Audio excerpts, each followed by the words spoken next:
Mitos Syekh Abdul Qadir Al-Jilani, bersahabat dengan Nabi Khidir. Sebelum kita lanjut, jangan lupa subscribe, like, dan share.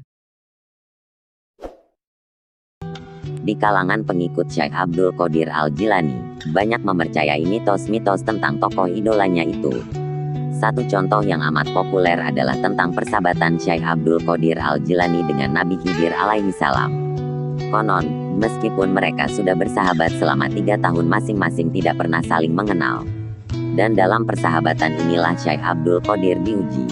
Agar persahabatan mereka tidak terputus, Nabi Khidir mensyaratkan supaya Syekh Abdul Qadir tidak meninggalkan tempat duduknya sampai dia kembali.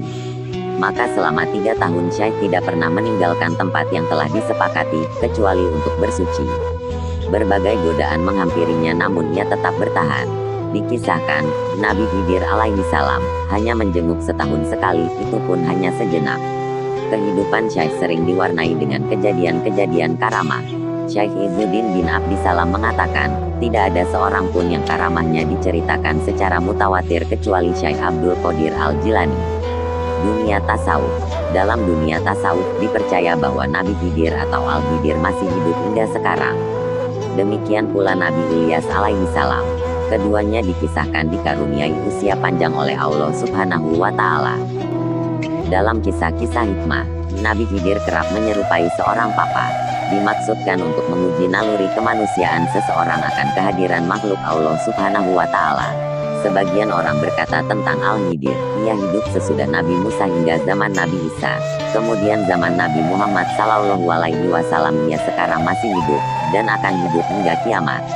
Ditulis orang kisah-kisah, riwayat-riwayat dan dongeng-dongeng bahwa Al-Khidir menjumpai si Fulan dan memakaikan kirkah, pakaian, kepada si Fulan dan memberi pesan kepada si Fulan. Selanjutnya Syekh Yusuf Al-Qardawi mengutip keterangan dari kitab Al-Mana'arul Munif fil Hadits Sahih Wadal Daif karangan Ibnul Qayyim.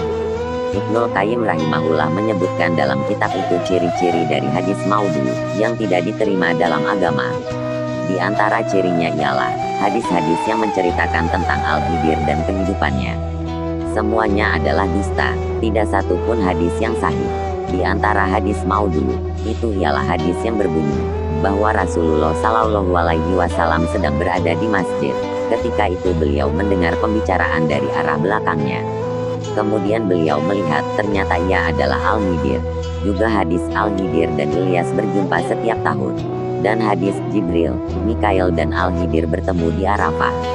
Ibrahim Al-Harbi, 198 Hijriah 285 Hijriah, imam dan simbol dalam hal ilmu, kezuhudan, fikih, hadis, sastra, dan bahasa. Ketika ditanya tentang umur Al-Khidir yang panjang dan bahwa ia masih hidup, maka beliau menjawab, tidaklah ada yang memasukkan paham ini kepada orang-orang, kecuali setan.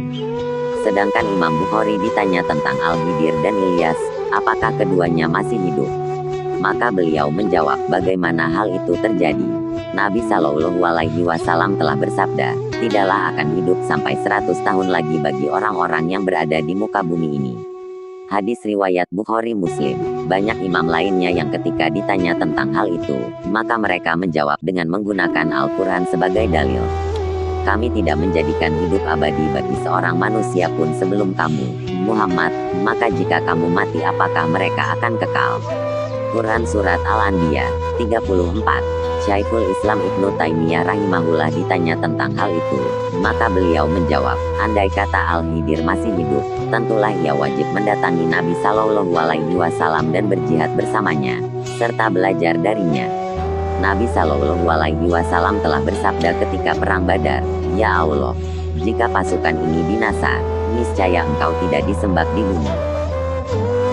Pada waktu itu mereka berjumlah 313 orang laki-laki yang dikenal dengan nama-nama mereka, nama-nama dari bapak-bapak mereka dan suku-suku mereka. Maka, di manakah Al-Khidir pada waktu itu? Al-Quran dan Sunnah serta pembicaraan para peneliti umat menyangkal masih adanya kehidupan Al-Khidir seperti anggapan mereka. Sebagaimana firman Allah Ta'ala di atas, jika Al-Khidir itu manusia, maka ia tidak akan kekal, karena hal itu ditolak Al-Quranul Karim dan Sunnah yang suci. Seandainya ia masih hidup, tentulah ia datang kepada Nabi Shallallahu Alaihi Wasallam.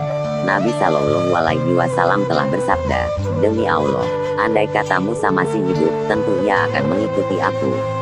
Hadis riwayat Ahmad dari Jabir bin Abdullah. Syekh Yusuf Al-Qardawi berpendapat jika Al-Khidir seorang nabi, maka ia tidak lebih utama daripada Musa alaihi salam. Dan jika seorang wali, tidaklah ia lebih utama daripada Abu Bakar radhiyallahu anhu. Lalu, mungkinkan Syekh Abdul Qadir Al-Jilani bersahabat dengan Nabi Khidir? Wallahu a'lam.